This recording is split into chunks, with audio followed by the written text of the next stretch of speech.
હાલમાં ઝાયડસ દ્વારા press conference કરવામાં આવી રહી છે ઝાયકોવ-ડીને લઈને. And share this update on this very important milestone.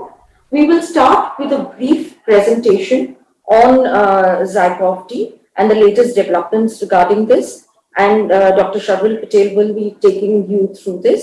So I request, sir, to start the proceedings. This will be followed by a Q&A. Thank you. Thank you, Sujata. And welcome everyone to our press briefing. I thank you all for attending this. Also, I think it's an important thing to mention that today being National Doctors Day, the efforts that has been made by all the frontline community, including the doctors, has been tremendous in what we have seen in terms of the response and how we've been able to cope with the second wave. So a big thank you and acknowledgement from Team Zydus for all the good work that all the doctors have done across India, and not only India, across the world. This is an important moment for us in terms of our evolution in science with the emergency use application for our novel DNA plasmid vaccine that we have just done yesterday evening. It forms an important breakthrough in many ways. We were able to work on a very new platform and scale it up to this level, and I'm very happy with the results that we have had so far, and it's an ongoing journey that we continue to build upon. Can we go to the first slide, please? So as I said, this now is the first COVID DNA vaccine that has been filed for an emergency use for consumption in human use, and we are very proud and happy to say that. Next. Giving you some of the benefits and some of the understanding of this. So these are all nucleic acid based vaccines. They are by nature non-infectious because they don't have any viral vectors associated with toxicity. And so they offer very minimum risk to vaccine enhanced diseases because of very non-availability of any infectious agents in them.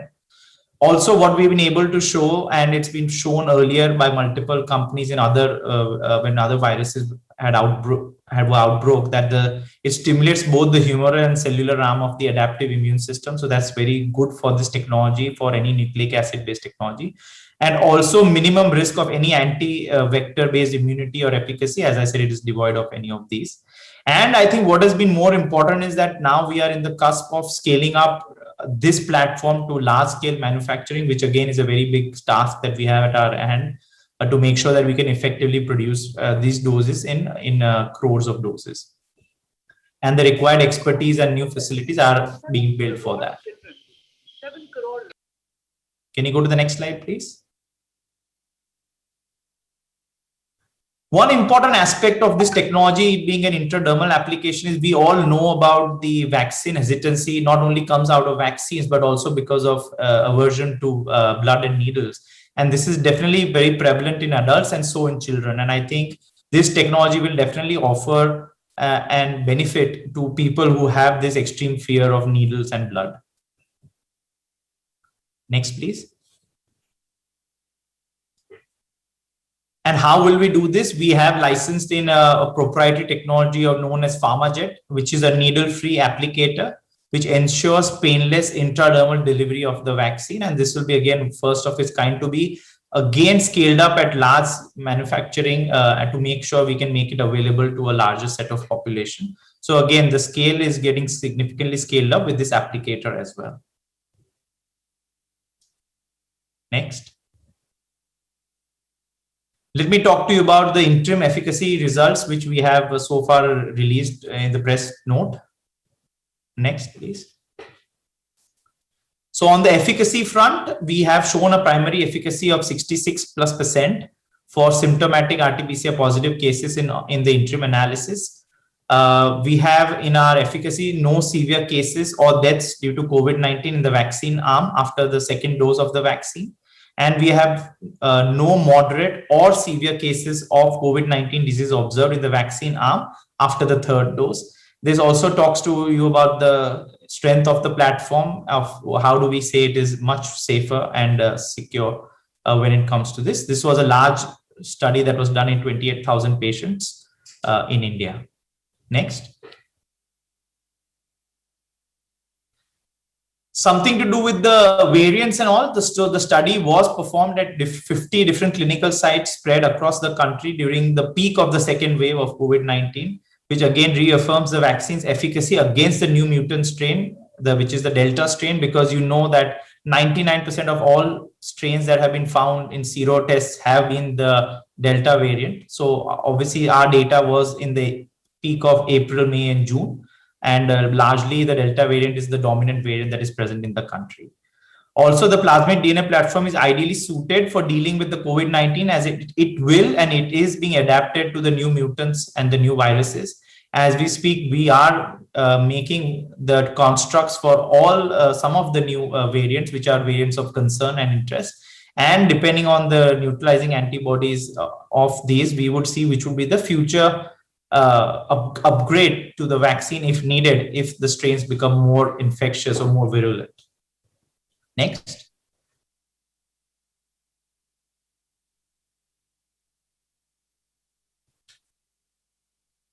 So one other important aspect of the study is this study has been tested in children above the age group of 12. And for the first time, this vaccine has been tested in them. And we have covered 1,000 children subjects who have been enrolled in this age group, and we have a very strong safety as well as tolerability data on this, which we have also submitted to the regulatory authorities. Next.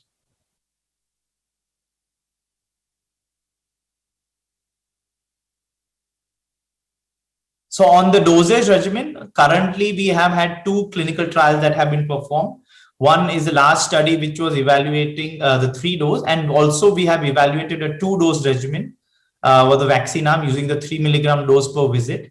And the immunogenicity results have been found to be equivalent to the current 3-dose regimen. And that also has been submitted to the regulatory authorities for their review. So we do believe that if everything goes well, we could potentially also have a two visit regimen that we can get approval for, and we will work towards that to reduce the burden on the healthcare community. Next.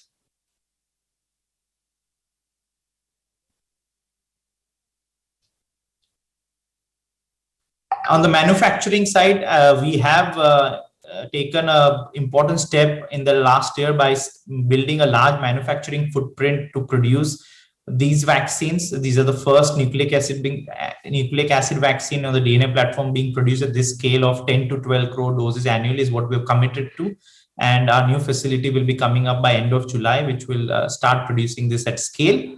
Also, the devices and the applicators that are required for the vaccination, which will be essential also, is the investment that has been made by the company to scale that up so that we can provide at least 220 crore of those applicators, and obviously the other essential stuff that is required for delivery of this doses.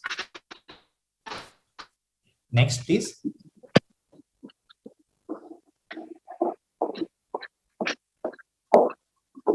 Finally, I think none of these things would have been possible without the tireless effort of the whole team at Zydus and all our partners who have helped.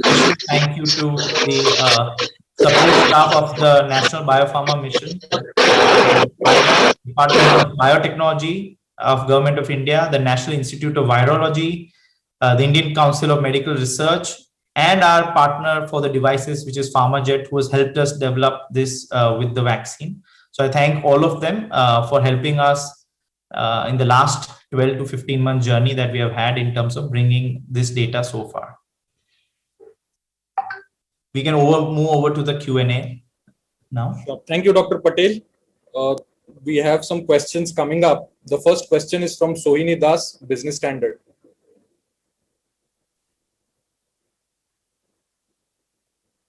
Sohini, you can unmute yourself.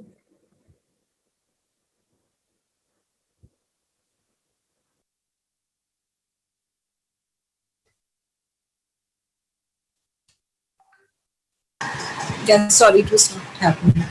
Yeah, hi, good afternoon, Mr. Patel. Hi, good afternoon, Sohini. Yeah, so the first question was that, as you said, that you will be providing 200 million applicators that PharmaJet has developed. So will this be included in the cost of the vaccine, or this will come as a separate cost to the buyer?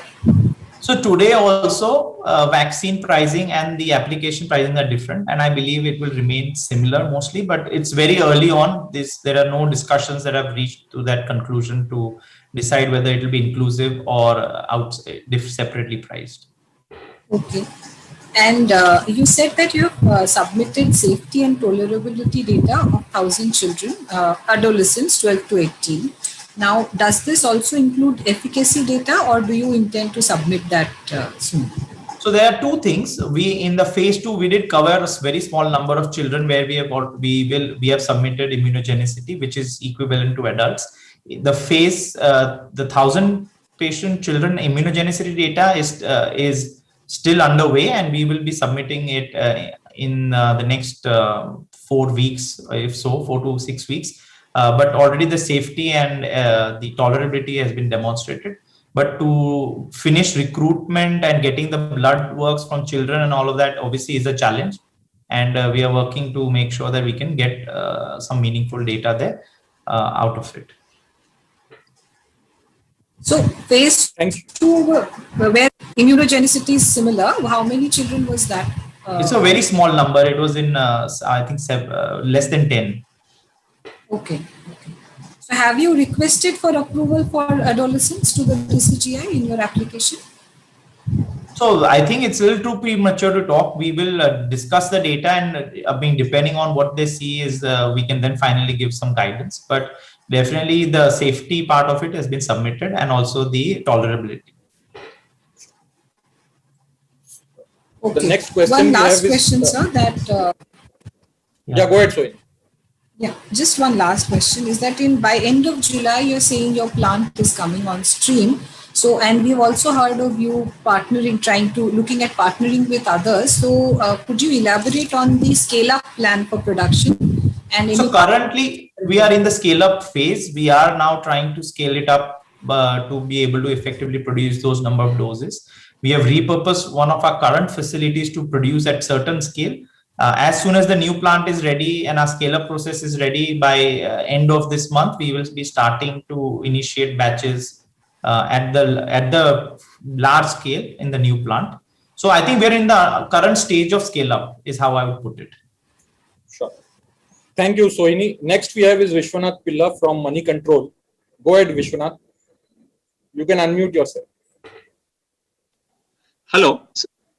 Hi, good afternoon, Vishwanath. Hi, sir. Congratulations on the on the efficacy data. And just to ask you, sir, you mentioned that this variants of concern, especially the Delta variant. Have you done when you reach the certain threshold of the efficacy data? So, how many people in that those who tested positive in that threshold group are having Delta variants? Have you done some kind of a genomic sequencing of these people, sir? To get a hang. 2 points. One is from all sero tests done in the country. You know that it is more than 99%. So largely it is a Delta variant that is present. We also, of the positive RT-PCR cases, we did a subset of them in genome sequencing, and all of them were Delta variants. Okay, so this 66.6% is we can assume this as an efficacy on the Delta variant that has been. So I think the event data is from the period of April to June or till now as we speak. So the most and the only prevalent major strain in the country of concern is the Delta variant. So from that, and I said a subset of genome sequencing has also said that all of the positive cases were the Delta positive cases. Sir, and the last one, how many events, sir, that you have measured in this efficacy? So currently we have submitted the interim data, and once we get the clearance from the subject expert committee, then we can give more details of that. Sure, sir. Thank you. Thank you for that. Thank you, Vishwanath. Next we have is Mr. Ajay Tyagi from PTI. Hello, can you hear me? Yes, hi, good afternoon, Mr. Ajay. Hi, good afternoon. There are 2 questions which I have. One is that the data you have submitted to the DCGI, by what time do you expect the approvals to come? So I don't think that's an easy answer. I think it will go through the process of scrutiny, subject expert committee, audits, and multiple factors. I think as and when we have that critical update, we will definitely provide that. But we do know that for vaccines and essential COVID portfolio, the regulators do call meetings more frequently and more often. So once they are able to go through all of the information and prepare for it, we will then update you with the update from the SEC. But I don't think it will take too long for the review, but what will happen in the review is still we have to wait for. And another question was that for the facilities, like you said, you are opening a new facility for this production of this vaccine. And what will be the cost that do you estimate that it would be on the scaling of the manufacturing facility? So I think it's an effort that is still ongoing. We still have ongoing clinical work going on, but so far we have invested upwards of 400 to 500 crores in the overall investment. That figure also includes the trials cost? Not all the costs, but current ongoing costs. We still have costs that we still have to pay for because these are still ongoing work. What I was asking, Sharul, was that this 400 to 500 crores is for upscaling the manufacturing facility, or does it also involve the clinical trial cost? So it does involve part of the clinical trial, but as I said, the full trial is not over yet. And obviously the investment in the facilities also. So we can say that up to 500 crores has been your expenditure on the development of this vaccine. Is that right? So far. So far, yes. Thank you, Sharul. Thank you. Thank you. We have Tina Thakkar from Economic Times. Hi, good afternoon, Tina. Hi, can you hear me? Yes, I can. Shavil, I don't know if I missed that point. I just wanted to check about the price of the vaccine. Will it be lesser than the other vaccines, or what has been decided as of now? Or are there any discussions around the pricing? So no, we haven't had any discussions on the pricing. We did commit that after emergency use application, we will come to that part. So I think it's a little too early to say on that. I think the decision on pricing is a matter of doses, technology, and also other factors. So I think that discussion is still to happen. And before commercialization, then we will talk about the pricing. Okay. And have you been approached by any other countries as of now for maybe wanting to have your vaccine? So yeah, there has been a lot of interest. As you know, vaccines are in shortage across the world. But currently, with the scale of manufacturing that we are going to achieve, and obviously we still need to demonstrate that capability, we are only currently focusing our efforts on making sure we can make these doses available for India. I think for other countries, it is not something in the near term that we can look at because we won't have enough sufficient quantities to give outside. Thank you so much. Next we have is Prabha Raghavan from Indian Express. Good afternoon, Prabha. Good afternoon, Shavil. Am I audible? Yes, I can hear you. Great. I just wanted to clarify a couple of things. So you said that the facility will come up by July. I just wanted to understand, have you been stockpiling any doses already? And if yes, how many? And once the facility comes up, what is the production timeline that you see? You know, how soon and how many doses a month can you start pushing out and then scale up?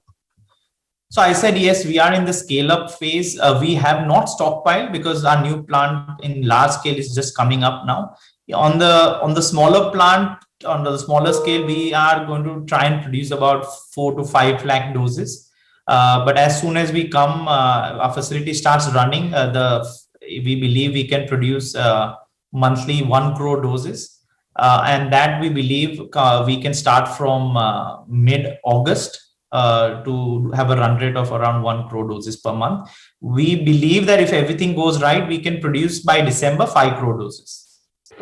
Okay. And also when it comes to the interim data, could you just clarify once more how many RT-PCR confirmed cases were used in the interim analysis that you've provided us? So I don't know if that I can talk right now, but I don't think I can answer that. But it is at least, I think, around 90. Okay. Okay. Are you also And I applying can't be for? 100% sure, but it's between that 79 to 90 number. Okay. Are you also applying for WHO EUL? So I think that's a little further out. We still need to complete the work. We still need to scale up. As I said, I don't think we can do too many things at one go. We still have to complete long-term immunogenicity work also. So I think WHO, obviously we have to look at it, but I don't think it is possible in the immediate future. And is there a sense of when the data might be available in preprints? So phase 1 is almost there in the preprint, and we are now working on the phase 2 data. Okay, but phase 3, is there a sense of by when we might be able to see that? So again, phase 3 in the print will take some time because we have to complete. We can't go with partial data. Mhm. So I think until that gets completed, so I don't think it is possible in the near future. It will at least take 4 to 6 months to do that. All right, all right. And in terms of the age group that you've sought approval for, could you just clarify once more what age group you've sought approval for? So our trial has been done covering an age group starting from 12 all the way to 75 and above. So it covers all and with comorbidities. So that's the age group that we have covered in the safety and immunogenicity and efficacy. The children data that we are covering for, we still have to do some work to show the immunogenicity, but already safety tolerability is there. And we had shown some data in the phase 2 also already. So is it safe to say that for now you're probably focusing on above the age of 18? No, we would, I think with the amount of science and data that we have, we would look to see what the regulators feel for both age groups, 12 to 18 and 18 and above. All right, all right. Thank you so much. Thank you. Next we have is Anuran Mitra.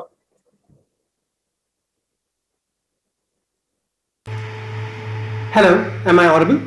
Yes, I can hear you. Yes, I can hear you. Hi, Mr. Patel. Congratulations for the news today. Thank you. Thank you. So I actually wanted to ask whether in the study did you have any observed efficacy rates against the Delta and Delta Plus variants? Do you have a percentage figure for that? So as I said, right, two things in India.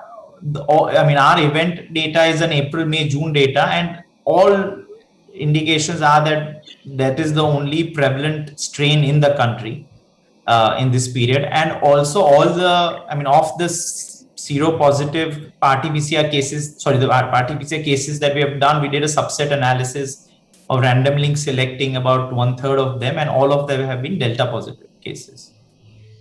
Okay. And I also wanted to ask whether there was any observed efficacy rate of the vaccine against severe doses and cases. So as I said, so far on the vaccine arm, after the 6 milligram dosing, there have been no severe cases. Okay.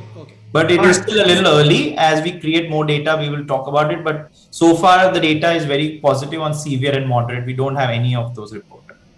Right. And I just wanted to clarify something you said earlier, that you don't have an efficacy rate for children yet, but that immunogenicity data will be submitted in the next 4 to 6 weeks.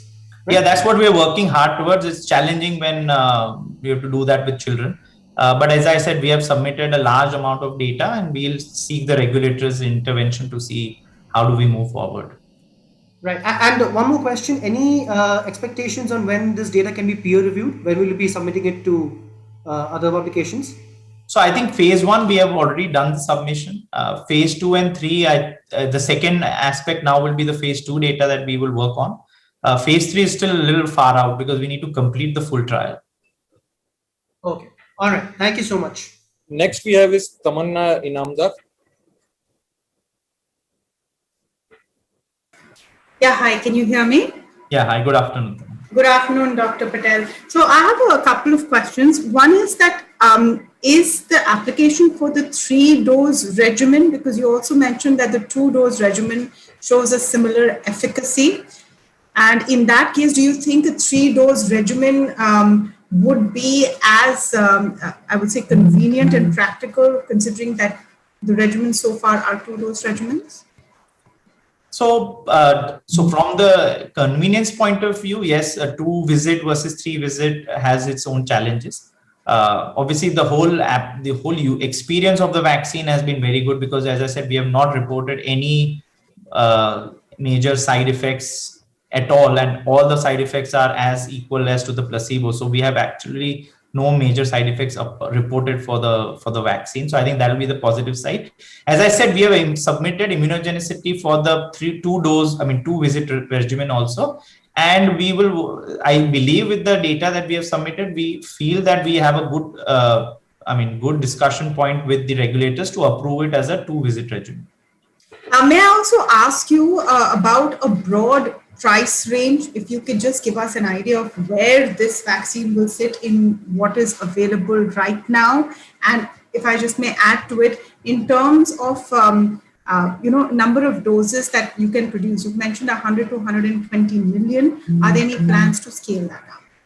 So on the pricing, it's very early and I won't be able to talk about that at a suitable time before the launch of it. We will definitely speak about it. With regards to the doses that we'll be able to produce, we are aspiring to make about 5 crore doses by end of this year. But our monthly capacity will be about 1 to 1.2 crore doses per month. And that we hope we are in the scale up. So we hope by August, but if not, then by September, we achieve those scales. If I just may add one more quickly, is there any kind of testing being done on the efficacy of the vaccine on Delta Plus variant? I know you mentioned the Delta variant earlier, but on Delta Plus specifically? So let us understand what is today the meaning of when we say efficacy. Everybody is testing immunogenicity and correlating it with efficacy. This, at least from my understanding, in this trial, this is the current trial is one of the few trials which is talking about efficacy against the Delta variant. Otherwise, efficacy is a representation of what you see in immunogenicity and correlating it with efficacy. So to do a Delta Plus, it would basically mean you have to do a full new trial again. And this, as I said, this trial currently is a double-blinded placebo-controlled study. For many of the future data for all vaccines will be not a placebo-controlled study. It will be just a normal vaccination and an event data that you would see. So both trials and the method of trials and the results are very different and can't be comparable because one is you are extrapolating data and one is where you are talking about real data. So that's the difference. But on Delta Plus, we will also do the immunogenicity and neutralizing antibody work. And work. We are also working on that to create that data. But obviously, we have to first do all of this work. So I think it's in the process, and it will definitely get done. But it's obviously not ready yet. Thank you so much, Dr. Thanks. Next, we have is Sumi Datta.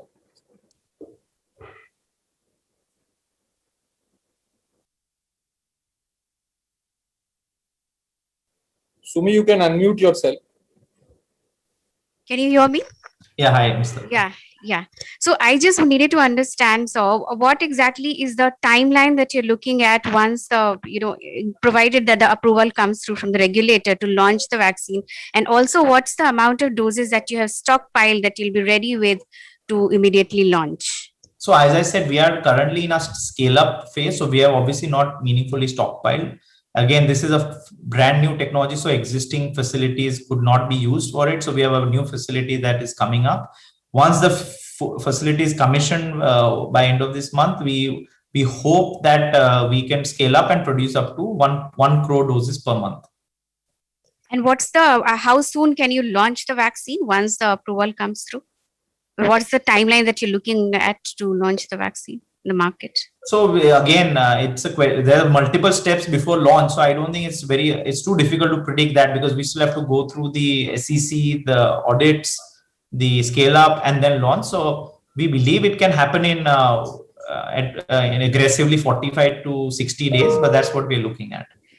Also, one additional question: are you will the vaccine be launched in private market, or are you in talks with the government? There's some sort of agreement that's being worked out for you to provide the vaccine to the government as well. So I think the government's policy generally has been very clear that between the partnership between the state and central government, they would take up a large chunk of the immunized vaccination and then some part of it available for the private market if needed. So I think we will have those discussions. We have not had any detailed discussions yet on this, But we will definitely in the next 2 to 3 weeks we'll be having some of these discussions. And once we are nearer to the launch phase, we will definitely apprise you of the mix and the pricing. All right. Thank you. Thank you. Next is Rutam Vora.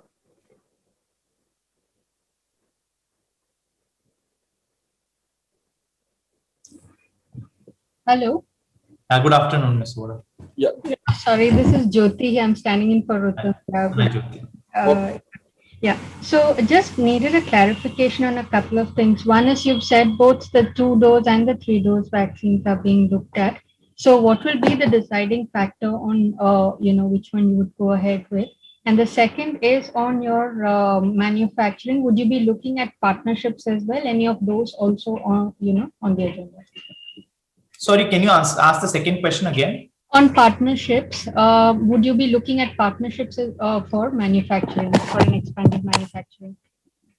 So currently, again, it's very difficult to answer because we have not had a detailed discussion with the SEC and the regulator.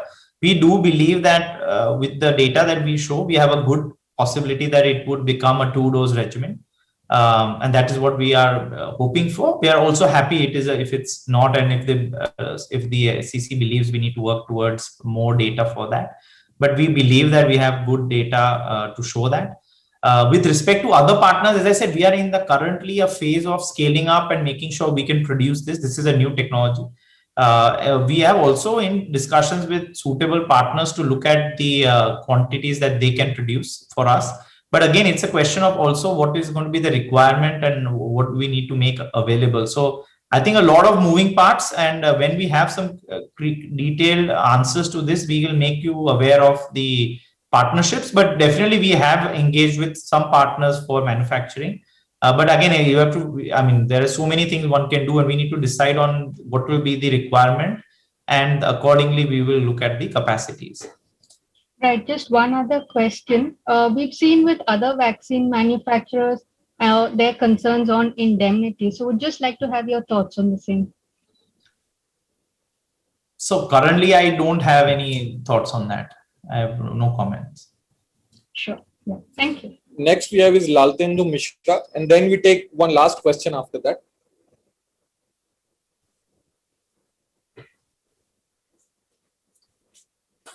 Laltendu, you can unmute. Can you hear me? Yeah, hi, Mr. Mishra. Hi, good afternoon. I want to know what is the gap between the first dose and the second dose and the third, if any. So it's for 3 doses, day 0, day 28, and day 56. For the 2 dose, it will be day 0 and day 28. So it will be a 28-day gap. Okay. Thank you so much. Thank you.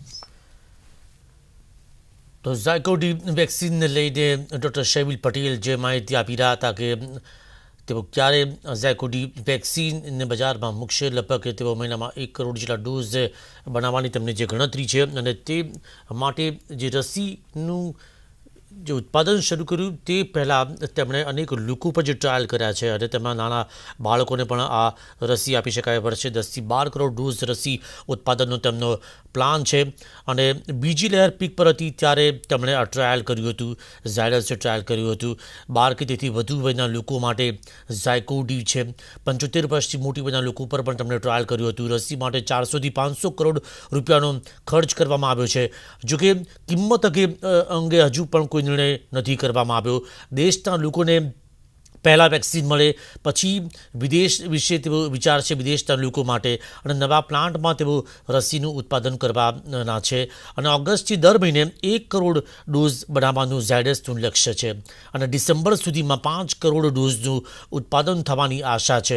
ખાસ તો 75 વર્ષથી મોટી વયના લોકો પર પણ trial કરવામાં આવ્યું છે. 2 ડોઝ અને 3 ડોઝ બંને પ્રકારે 3 ડોઝ પણ અને 2 ડોઝ જેટલા જ અસરકારક છે. ઝાયડસે રસીના ઉપયોગ માટે મંજૂરી માગી છે.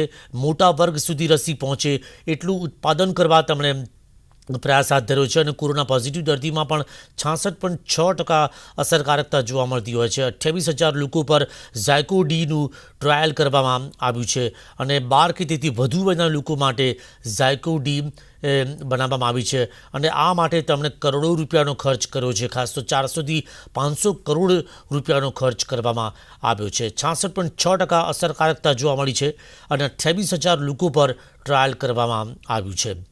તો એક મહત્વની તમને જે જાણકારી આપી છે ડૉક્ટર શૈવિલ પટેલ કે જેઓ ઝાયડસના મેનેજિંગ ડિરેક્ટર છે. 2 ડોઝ આપવા માટેની DCGI પાસે મંજૂરી માગશે. ઝાયકોડી વેક્સિન અંગે તેમણે માહિતી આપી. DCGI પાસે ઝાયડસે મંજૂરી માગી છે અને ઇમરજન્સી ઉપયોગ માટે પણ મંજૂરી માગી છે. Trial, I think it's definitely something that will be needed, but currently we have not immediately planned for one. But in the course of time, definitely that will be one thing that we will be discussing with the regulators. Thank you. We have Joe Matthew as the last question, and then we can. Sure.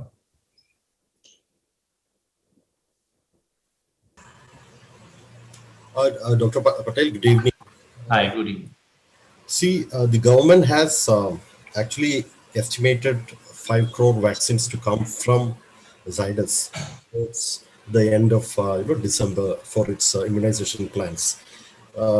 Your numbers also suggest that you will be ready to produce that much vaccines, provided you scale up by early September or maybe late August. So, are you planning to do that irrespective of the approval status? Has there been any discussion or talk or plans for any advance commitment from the government, since the adult vaccination program is based on the deadline? That's first question. And the second one is, as and when you get the approval, will it be for persons above 12 years, or will there be, can SEC say that it can be given only for adults? You need more data for 12 to 18 group. Are you expecting? So I think on the first point, we are already, despite of any obviously orders immediately confirmed, we are planning to scale up and produce for 5 crore for this year, and definitely for 1 crore per month. And we are already procured all the materials required to do so. So obviously we have already made the upfront investments to be able to produce 10 crore doses in a year. The discussions will come now. Once we have now filed, we will have those discussions with the government as to part of their procurement, how much of that would be there, whether it would be all of the 5 crores or a portion of those 5 crores. So I think that's still early, and as and when we have those things aligned with the authorities, between the central and state, we'll mention it to you. So that's very clear. With respect to children, so there's two things, right? We have already proven immunogenicity in adults and safety in children, and also tolerability in children.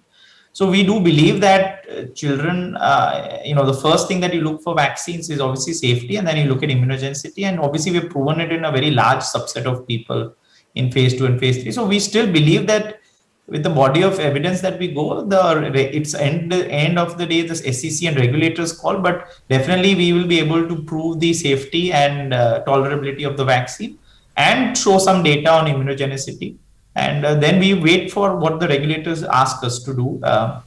But so it's very difficult to predict that right now. But definitely, I think with showing 1,000+ patients. તો ઝાયકોડી vaccine અંગે જે માહિતી આપી રહ્યા હતા doctor શૈવિલ Patel, તેમણે કહ્યું હતું કે તેમાં